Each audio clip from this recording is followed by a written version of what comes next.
ছুটির সাথে যোগাযোগ হয়ে ওঠেনি সপ্তাহখানেকের উপরে। সবকিছু থেকে আবিরকে ব্লক করেছে তো করেছে, পরপরই সব অ্যাকাউন্ট ডিলিট করে হারিয়ে গিয়েছে। আবির অনেক খোঁজ করেও যখন ছুটির খোঁজ মেলাতে পারল না তখন পুরাতন কৌশল অনুযায়ী নিজের কাজিনদেরই কাজে লাগালো। কিন্তু কাজ হলো না।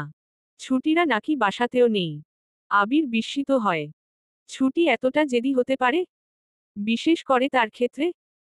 যে আবির বলতে সে এতটা পাগল ছিল সে আবিরকেই সে এতটা তুচ্ছতাচ্ছিল্য করছে। এটা যেন আবিরের কাছে অবিশ্বাস্য থেকে মাঝে মাঝে। কফির মগে চুমুক বসিয়ে নিধি আর সাদাফের দিকে তাকায় সে। দুইজনকে এক মগে চুমুক বসাতে দেখে মুখ কুঁচকে বলে, একটা মেয়ে, কেবল একটা মেয়ে আমায় জ্বালিয়ে পুড়িয়ে ছারখার করে দিচ্ছে। আর তোরা বসে বসে আমার দুঃখ দেখছিস, স্বার্থপর বন্ধু বান্ধব। সাদাফ মুখ কুচকাল আবিরের কথা শুনে। কফির মগে চুমুক বসিয়ে সেও আরাম করে বলে, তোমার মনে এক বাইরে এক বুঝবে কি করে সে মেয়ে? মনে মনে যে ভালোবেসে এসেছ তা এতকাল বলনি কেন তা? এখন ভুল বুঝে বসে আছে। আবির দাঁতে দাঁত চেপে বলে উঠে, তোর জন্যই লা অনুভূতি ব্যবহারের প্রসঙ্গ নয়তো আসতি না। ও বোধ হয় তোর সেই প্রস্তাবটাই কারোর থেকে শুনে নিয়েছে। নয়তো ও কেন বলল ওর অনুভূতি আমি ব্যবহার করেছি? সাদাফও সঙ্গে সঙ্গে উত্তর করে, আসলেই তো ব্যবহার করেছিস। আমরা বলার পর তুই নাটক করলি কেন হারামি? আবির তখন দীর্ঘশ্বাস ছাড়ে। ঠোঁট চেপে উত্তর করে, ওটা নাটক না, সত্যিই আমি ভালোবাসতাম ওকে। কিন্তু প্রকাশটা করেছি তোদের কথাতে। ভাবলাম যে কোন একভাবে প্রকাশ পেলেই তো হচ্ছে। আজ হোক বা কাল এমনিতেও তো প্রকাশ করব। সাদাফ সঙ্গে সঙ্গে দাঁত কেলিয়ে হাসে। বলে, এই যে আমাদের থেকে লুকিয়ে গেলি, এর শাস্তি একেবারে ফাইন হয়েছে। তোর বউ ভেগে যাক কারোর সাথে, তাও দুঃখ করব না। লা কত বড় মির্জাফর যে এক মেয়েকে এতদিন ধরে ভালোবাসছিস আর আমাদেরকেই বলিসিনি। তুই বন্ধু ভাবিস তো আমাদের? তোরা যা রামি এই কারণেই বলিনি। আবির কথাটা বলেই বিরক্ত হয়ে চলে যায়। অপর দিকে সাদাফ হুতাশ করতে করতে নিধির দিকে তাকায়। বলে, আমি রামি? এই নিধি? তুই বল আমি মি? ও আমায় এটা বলতে পারল? নিধিও দাঁতে দাঁত চেপে উত্তর করে, না, তুই তো মহান। তোর মতো ভালো ছেলে দুনিয়ায় আছে? সাদাফ যেন খুশি হয়। হেসে শুধায়, তবে তোর বাপ হলো চরম লেভেলের রামি। স্বচ্ছ বিয়ে করে ফেলেছে। আবিরও একই লাইনে, আমি সে কত বছর আগে থেকে প্রেম করেও বিয়ে করতে পারছি না তোর বাপের জন্য। বয়স তো হচ্ছে নাকি? নিধি এই পর্যায়ে সিরিয়াস ভাবে চাইল। বলে, আব্বু তো কোনকালেই মানবে না। তাই বলে কি কখনোই বিয়ে করবি না আমায়? সাদাফ মজা করেই বলে, এবারে করব না, তোরা বড়লোক মানুষ। পরে বলবে উনাদের সহজ সরল মেয়েটাকে আমি ফাঁসিয়ে বিয়ে করে নিয়েছি। এসব বলে যদি কেস মামলা দিয়ে দেয়? নিশ্চয়তা আছে নাকি? নিধি এবারে রেগে তাকায়। যেন সাদাফের গলা চেপে ধরবে। ধারালো চাহনিতে বলে, বিয়ের বয়স পেরিয়ে এসেছি শুধু তুই বিয়ে করবি বলে। এখন যদি বিয়ে না করিস তাহলে কিন্তু কি করবি? রে দিবি? তৎক্ষণাৎ নিধি গলা চেপে ধরে সাদাফের। রেগে বলে, হু রে ফেলব। অন্ধকার স্যাঁতস্যাঁতে ঘরর। একটা লোক ওখানে পড়ে আছে। দেখে বোঝা যাচ্ছে ক্লান্ত, ব্যথিত হয়ে আছে। পা দুটোতে বেশ মারার কারণে উঠে দাঁড়াতে পারছে না, যেন স্বচ্ছ দুই পা এগিয়ে যায়। ভেঙ্গে থাকা পা দুটোতে হাত বুলাতে বুলাতে বলে, এতকাল ভাবলে আমি আর দেশে ফিরব না। ছন্নছাড়া হয়ে কাটিয়ে দিব। সংসারী হব না। বিজনেসে নাক গলাব না। বিজন্যাস সবটাই তোমার থাকবে তাহলে। কিন্তু যখনই দেখলে আমি তো সংসারী হয়ে যাচ্ছি, বউবাচ্চা নিয়ে সংসার করে এখানে থাকারই প্ল্যান করে ফেলছি, তখনই সোজা মেরে ফেলতে চাইলে আমায় চাচ্ছু? সেদিন যদি আমি মরে যেতাম? বা আমার বউটা মরে যেত? তোমার এতটা সাহস কি করে হলো চাচ্ছু? আমার বউকে সহ তুমি মেরে ফেলতে চেয়েছো চাচ্ছু? ও কি করেছে তোমার? সারোয়ার সাহেব দৃঢ় নজরে তাকান। রাগে উনার গা জ্বলছে যেন। ইচ্ছে হচ্ছে স্বচ্ছকে এই মুহূর্তেই মেরে ফেলতে। কিন্তু পারলেন না তা। বললেন, কিচ্ছু করিনি আমি। স্বচ্ছ হাসে। বলে, করেছ। আমার কাছে প্রুফ আছে চাচ্ছু। শুধু থানা পুলিশে জড়াচ্ছি না তোমায় পরিবারের কথা ভেবে, তিহানের কথা ভেবে। সারোয়ার সাহেব আবারও জেদ নিয়ে বলেন, আমি সত্যিই করিনি কিছু। স্বচ্ছ ফের হাসে। উত্তর করে, তুমি সে ট্রাক ড্রাইভারকে কল করেছে, টাকা দিয়েছ, সব প্রুফ আছে চাচ্চু। সব। কেন নাটক করছো বলো? সারোয়ার সাহেব এবারে চোখ গরম করে তাকায়। ধমকে বলে, স্বচ্ছ। স্বচ্ছ হাসে। চাচ্চুর মাথায় হাত বুলিয়ে বলে, চোখ গরম করলে সত্যিটা মিথ্যে হবে? তোমায় কত ভালোবাসতাম বলো তো? সেই তুমি আমায় একটুও ভালোবাসতে না? মানতে কষ্ট হচ্ছে। চাইলে বলতেই পারতে যে বিজনেসে নাক গলাবি না। গলাতাম না। বউ নিয়ে জলে যেতাম দেশের বাইরে। তুমি তো এমনটা নাও করলেও পারতে চাচ্চু। স্বচ্ছ তখন বাইরে থেকে এসেছে। ঘামে চিপচিপে হয়ে লেপ্টে আছে শার্টটা। কপালে বিন্দু বিন্দু ঘামের ফোঁটা। চোখমুখ দেখে বোঝা যায় সে খুব ক্লান্ত। স্বচ্ছ বাসায় এসেই গা এলিয়ে দিল বিছানায়, পরপরই অনুভব হয় পাশে এসে বসেছে সুহা। স্বচ্ছ সঙ্গে সঙ্গেই চোখ মেলে তাকায়। সুহাকে নিজের দিকে তাকিয়ে থাকতে দেখে শুধায়, কি? চুমু খাবে? সুহা মুহূর্তে রেগে তাকায়। একটু তাকাতেও শান্তি নেই এই লোকের জন্য। জেদি স্বরে শুধায়, সবসময় কি এসবই ভাবেন অস্বচ্ছ সাহেব? স্বচ্ছ ঠোঁট এলিয়ে হেসে বলে, তুমি যেভাবে তাকিয়ে আছো এসবই মাথায় আসে। সুহা অন্যদিক ফিরে উঠে দাঁড়ায়। রেগে বলে, মাথাটাও স্বচ্ছ না। কথাটা বলেই পা বাড়ায় সে। একটা শাড়ি আর তোয়ালে নিয়ে যায় ওয়াশরুমে গোসলের উদ্দেশ্যে। স্বচ্ছ সেদিকে পানে একবার তাকিয়েই হাসে। পরমুহূর্তেই কিছুক্ষণ গড়াগড়ি করে পা বাড়ায় ছাদের দিকে। সুহার পরনে আজ শাড়ি। গোলাপি রঙের শাড়িকে হালকা সাদা রঙের কাজ। সুহাকে অবশ্য শাড়িটাই সুন্দর মানাচ্ছে। একদম মিষ্টি এক বউ লাগছে। সুহা যখন শাড়িটা পরে সর্বপ্রথম রান্নাঘরের উদ্দেশ্যে পা বাড়াল তখনই এগিয়ে এল সিয়া। উচ্ছ্বাস নিয়ে বলে উঠল, তোমায় কি সুন্দর দেখাচ্ছে ভাবি। ভাইয়া দেখেছে? ও, ভাইয়া তো ছাদে। ডেকে আনি ভাবি? সুহা হাসে মৃদু। বলে, এতটা খুশি কেন আজ? কি ব্যাপার শুনি সিয়া বুড়ি? সিয়া এই পর্যায়ে লাজুক হাসে। উত্তরে কিছুই বলে না। তবে পরমুহূর্তেই বলে উঠে, তোমাকে সুন্দর দেখাচ্ছে, সত্যিই সুন্দর দেখাচ্ছে ভাবি। খুব জলদি জলদি ফুফু হওয়ার আনন্দটাও দিয়ে দাও দেখি। সুহা সিয়ার গালে হাত রেখে শুধায়, তাই নাকি? পিচ্ছি থেকে দেখছি বড় হয়ে যাচ্ছে সিয়া বুড়ি। সিয়া হাসে। বলে, তোমার বন্ধুকে দেখলাম নিচে দাঁড়িয়ে আছে। কি যেন নাম? সাদ। প্রতিদিনই দেখি দাঁড়িয়ে থাকে। কেন থাকে বলো তো? তা তো ঠিক জানি না। আমি যখন প্রশ্ন করি তখনই তোতলামো স্বরে উত্তর করে। তুমি কি জানো ছেলেদের তোতলানোর মানে কি? সুহা ভ্রু কুঁচকে বলে, কি? সিয়া তখন অভিজ্ঞদের ন্যায় শুধাল, কোন ছেলে তোমার সামনে দাঁড়িয়ে তোতলাচ্ছে মানে সে কোন বিষয়ে অতিরিক্ত দুর্বল হয়ে পড়ছে বুঝলে? হতে পারে না সে তোমার প্রতি দুর্বল বলেই তোমার সামনে কথা বলতে তোতলায়। সুহা ভাবে, সাদ তো রাহাকে পছন্দ করে। সিয়া বোধহয় ভুল ভাবছে। হয়তো সিয়া সাদকে পছন্দ করে। সুহা কি বলে দিবে সাদ যে রাহাকে পছন্দ করে? সুহা ভাবতে ভাবতেই আনমনে শুধায়, হতেই পারে। তবে সাদ তো। সিয়া বলে, কি? সুহা পরমুহূর্তেই ভাবে সিয়া যদি মন খারাপ করে? তাই আর বলে না। উল্টো বলে, কিছু নয়, আমি বরং তোমার ভাইয়ার কাছে যাই হুহ। সঙ্গে সঙ্গেই পেছনে থেকে শোনা গেল গম্ভীর পুরুষালী স্বর, যেতে হবে না, চলে এসেছি। সুহা আনমনে বলে, হ হু। স্বচ্ছ তাকিয়ে দেখে তার শাড়ি পরিহিতা বউটিকে। নজর যেন সরে না। ভেজা চুলোগুলো খোলা। টপ টপ পানি গড়াচ্ছে। স্নিগ্ধ মুখশ্রী। সাথে গোলাপি সুতির শাড়িটা। যেন একদম বউ বউ।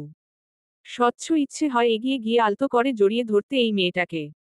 কিন্তু ধরে না। বরং বলে, শাড়ি পরলে ভুলেও ছাদে যাবে না। আমি ছাদে থাকলেও যাবে না। মনে থাকবে? সুহা হাসে। বলে, ইনসিকিউট ফিল করছেন? স্বচ্ছ এবারে ভ্রু উঁচায়। ইনসিকিউট শব্দটা তো রোহানও ব্যবহার করেছিল। স্বচ্ছ তা মনে করেই টানটান স্বরে জানায়, তোমার সে তথাকথিত প্রেমিকও একই কথাই বলল। ইনসিকিউট ফিল করছি নাকি আমি? দুইজনের শব্দভাণ্ডারও মিল আছে দেখছি। কথাটা বলেই স্বচ্ছ রুমে এল। সুহার মন খারাপ হয় ফের। স্বচ্ছ এখনো ভুল বুঝছে? এখনো? সুহা কতটা ফুরফুরে মেজাজে আজ শাড়ি পরেছিল। কতটা আনন্দিত ছিল, সব আনন্দকে মাটি করতে স্বচ্ছর 1 মিনিটও সময় লাগে না যেন। সুহা পিছু পিছু রুমে আসে, দৃঢ় জবাবে বলে, ভুল বুঝছেন স্বচ্ছ। সে আমার প্রেমিক নয়। স্বচ্ছ এবারে তাকায় কেমন করে। সুহা বুঝে ওঠে না, একটা ছেলে একটু আগেই কত ভালোভাবে কথা বলছিল আর এখন কি হলো। সুহা বুঝার চেষ্টা চালাতেই স্বচ্ছ বলে, হাসছিলে কেন তাহলে সেদিন ওর সাথে? রাহার জন্মদিনে এত ছেলে থাকতেও কেন ইনভাইটেশন পেল? কি হলো বলো। সুহা ছোটশ্বাস টানে, স্বচ্ছর সামনাসামনি দাঁড়িয়ে বলে, স্বচ্ছ, আপনি সত্যিই একটা বাচ্চা ছেলে। একটা মেয়ে 4টা বছর আপনার জন্য অপেক্ষায় ছিল। 4টা বছর সে আপনি বিনা অন্য কাউকে বিয়ে করতে চায়নি। আপনার কেন মনে হয় যে আমি রোহানকে ভালোবাসবো? দেখেছেন কখনো উনার জন্য ভালোবাসা আমার চোখে? স্বচ্ছ এবারে আচমকায় কোমর জড়িয়ে ধরে সুহার কাছে টানে, কিছুটা ঝুঁকে বলে, তবু আমার পছন্দ নয়। যে ছেলে তোমায় চায় সে ছেলের আশেপাশে থাকবেই বা কেন তুমি? সুহা এবারে উত্তরে বলে, রোহান আমায় পছন্দ করে প্রথম দিকে এটা সঠিক ছিল স্বচ্ছ। তবে আপনি আসার পরেই যে বিয়ের প্রস্তাব দেওয়ার কথাবার্তা যা আপনার বাবার থেকে শুনেছেন বা বিভিন্নভাবে শুনেছেন সেসব মিথ্যে বা নাটক ছিল। যেমনটা প্রথমবার আপনাদের বাসায় এঙ্গেজমেন্ট একটা নাটক হয়েছিল আপনার আব্বু আম্মুর কথাতে তেমনই। এক প্রকার রোহান সাহায্য করেছিল ওসব যাতে আপনি আরেকটু অনুভূতিপ্রবণ হন। এবং যেদিন উনাকে মারলেন সেদিনও মেবি বড় বড় স্বরে এটাই উনি জানাচ্ছিলেন যে উনি আমাকে ভালোবাসেন। আর আপনি নাকি নাক ফুলিয়ে উঠে রেগে মারধর করছিলেন বারবার। যতই আপনাকে বলা হচ্ছিল ততই তাণ্ডব করছিলেন, মুখ খারাপ করছিলেন। আপনাকে এসব বলে জ্বালাতে নাকি উনার অনেক ভালোই লাগছিল। এসবই বলছিল। পরে বলল কেমন জ্বলে উঠেন আপনি তার সরাসরি দেখব কিনা? আমি কিছুই উত্তর করলাম না। তার আগেই উনি আপনাকে কল দিলেন। কত কথা বললেন। আর আপনি তো রেগে রেগে কথা শোনাচ্ছিলেন সাথে কিছু গালি ছুড়িছিলেন।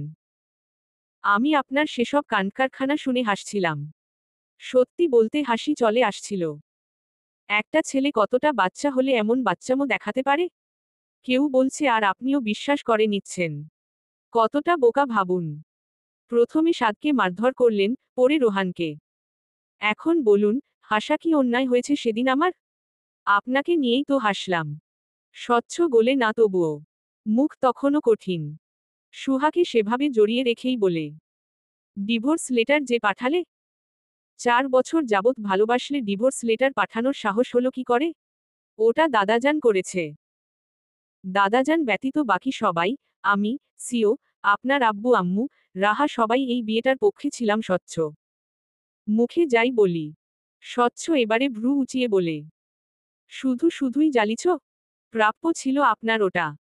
যাই হোক ওই রোহানকে আমার পছন্দ নয়। দূরে থাকবে ওর থেকে। আর তোমার ভিলেইন দাদাজান? এখনো চাল ছেলে যাচ্ছে। রোহানের ওই বেহায়া পরিবার তোমাদের বাড়ি গিয়েছিল কেন হুহো? সুহা উত্তর দেয়, রাহাকে দেখতে। উনারা নাকি রাহার সাথে রোহানের বিয়েটা দিতে চাইছেন। স্বচ্ছ এবারে দাঁতে দাঁত চেপে শুধায়, লা বর্বনকে না পেয়ে এবার ছোটবোনের দিকে হাত বাড়াচ্ছে। রে ওর হাত যদি না ভেঙ্গে দিই। সবকিছুতেই মা রপিট আসে কেন? পারিবারিক আলাপ হচ্ছে। বিয়েটা তো হয়ে যাচ্ছে না। আর আমি যথাসম্ভব চেষ্টা করব যাতে রাহার বিয়েটা দাদাজান এখানে ঠিক না করেন তা নিয়ে, বুঝলেন? এবার শান্ত হন। স্বচ্ছ শান্ত হয় যেন। সুহার দিকে তাকায় এবারে প্রেম নজর। কিছুটা ঝুঁকে ঠোঁট বসায় সুহার কপালে। বলে, হলাম শান্ত, সরি ভুল বুঝার জন্য। প্রথমে ভেবেছিলাম এক্সিডেন্টটা রোহান করিয়েছিল। আর কেন জানিনা তোমায় ছাদে কথা বলতে দেখে মনে হয়েছিল তুমিও ওকে ভালোবাসো। মূলত ও কথাগুলো বলেছিলি ওভাবে। সুহা ফের বলে, কথাগুলো উনি আমার সামনেই আপনাকে ফোনে বলছিল। দেখাচ্ছিল আপনার ভাষা কেমন চেঞ্জ হয়ে যায়। আর আমার সম্পর্কে বললেই আপনি কেমন দাউদাউ করে জ্বলে উঠেন। মূলত সে কারণেই আরো হাসি পাচ্ছিল আমার। আমি আপনার রাগ দেখে হেসেছিলাম ঠিকই কিন্তু আপনি যে আমায় ভুল বুঝে বসে থাকবেন এটা সত্যিই বিশ্বাস ছিল না। পরে দেখলাম সত্যিই ভুল বুঝে নিয়েছেন, ওই ছেলের সামনেই যেভাবে সেভাবে প্রশ্ন ছুড়ছিলেন। মাথা গরম হয়ে গেল। ব্যাস। আমিও কত কি বলে ফেললাম। কিন্তু কষ্ট ফেলাম যখন বুঝলাম যে আপনি আমায় এক্সিডেন্টটার জন্য দোষারোপ করছিলেন। আমি সত্যিই অ্যাক্সিডেন্টটা করাতে পারতাম? কিভাবে ভাবতে পারলেন এটা? স্বচ্ছ বোকা বোকা চোখে তাকায় সুহার গালে চুমু বসিয়ে বউকে মানানোর জন্য বলে। কারণ ওই রোহান ওভাবে বলেছিল। আমার দোষ নেই। সুহা দৃঢ় স্বরে জানায়। আমায় কতগুলো দিন এড়িয়ে গিয়েছেন। স্বচ্ছ হাসে সুহার অভিমান দেখে। বলে। তুমিও তো এড়িয়ে গেলে। ভাগ্যিস এড়িয়ে গিয়েছিলাম। নয়তো তো কখনোই আর এমন ভালোবাসার রূপ দেখাতে না, সবসময়ই এড়িয়ে যেতে। আবির তখন ঘুমে। বার কয়েক কল এসেছে ফোনে। বিরক্তে চোখ মুখ কুঁচকে নিয়েই আবির চোখ মেলে তাকায়। ফোনে কাজিন ফিহার নাম্বার দেখে তড়িঘড়ি করেই কল রিসিভ করে। বলে। এমন ছাগলের মতো কল করছিস কেন? খোঁজ পেয়েছিস ছুটির? ওপাশ থেকে ফিহা জানায়। পেয়েছি বড় ভাইয়া। আবির রাগে দাঁত কিরমির করে। বলে। আছে কোথায় ওই বেয়াদব? গ্রামের বাড়ি। মানে ছুটি আপুদের গ্রামের বাড়িতে ভাইয়া। ফের রেগে শুধায়। ওর সাথে যোগাযোগ হলে বলবি ও যে সবকিছু থেকে আমায় ব্লক করে এভাবে সবকিছু থেকে হারিয়ে গিয়েছে তার শাস্তি আমি কানায় কানায় পূর্ণ করে দিব ওকে। একটুও ছাড়ব না। ফিহা উত্তর দেয় না। কিছুটা সময় চুপ থেকে কাচুমাচু স্বরে বলে। ভাইয়া? কি হয়েছে?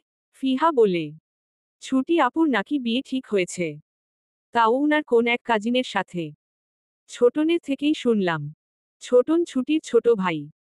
ওর থেকে শুনেছে যেহেতু মিথ্যে শুনেনি নিশ্চয়। তবু আবির অবিশ্বাস নিয়ে বলে। কি বললি? আবার বল। ওদের পুরো ফ্যামিলিই বাড়িতে গিয়েছে। ছোটন কালেল। ওর থেকেই জানলাম যে ছুটি আপুর বিয়ে ঠিক হয়েছে। আগামীকাল নাকি আপুর এঙ্গেজমেন্ট। আবিরের রাগে মাথা ধোপদপ করে। টকবক করে শিরা উপশিরায় বহমান রক্তকণিকা। শুধায়। ছুটির এত সাহস? ফিহা আরও বলে। ছুটি আপু নিজেই বিয়েটা করার জন্য মাতামাতি করছে। পুরো পরিবার বলছে ভেবেচিন্তে সিদ্ধান্ত নিতে, কিন্তু আপু নাকি একাই জেদ ধরেছে বিয়ে সে করবেই। আবির দাঁতে দাঁত চাপে। বলে। করাচ্ছি ওকে বিয়ে। কথাটা বলেই ফোনটা ছুঁড়ে মারে আবির। রাগে কাঁপতে কাঁপতে বলে। খুব সাহস দেখিয়ে ফেলেছিস ছুটি। খুব বেশি। ভেবেছিলাম এবার ভালোবাসার অধ্যায়টা শুরু করব তোকে নিয়ে। তুই হতে দিলে তো। মেজাজটাই খারাপ করে দিলি। তুই কি ভেবেছিস এত সহজ নাকি অন্য একজনকে বিয়ে করে নেওয়া? আমি টের পাবো না? শুধু দেখ তোকে আমি কতটা কষ্ট দিই এবারে। শুধু দেখবি। চলবে। পরবর্তী পর্ব পেতে চ্যানেলটি সাবস্ক্রাইব করুন।